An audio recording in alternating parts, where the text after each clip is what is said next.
Good morning. Parating na yung padala sa Bicol. Hindi man tayo nakauwi, at least nakatikim tayo ng mga ano sa Bicol.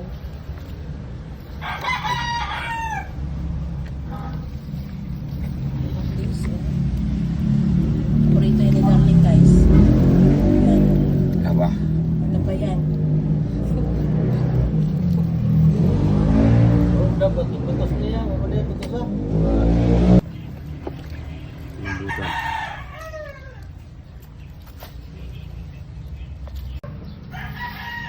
Sarap na ito, guys, oh.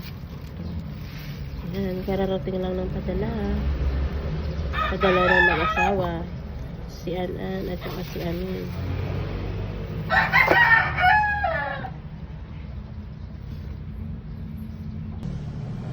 Lapas.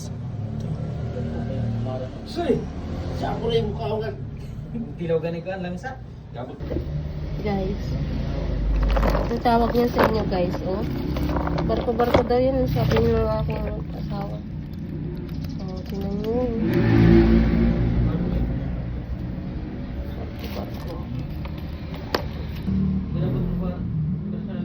Hindi na tayo magugutuman. Next na tayo na. Ilinisin niya ng isda. Yan.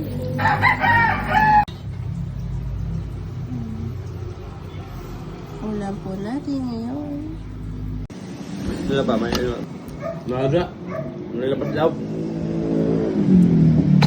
Ito na. Ito na. Kilo ko guys. Suka. Para yung suka. Piti. Dalang mangga.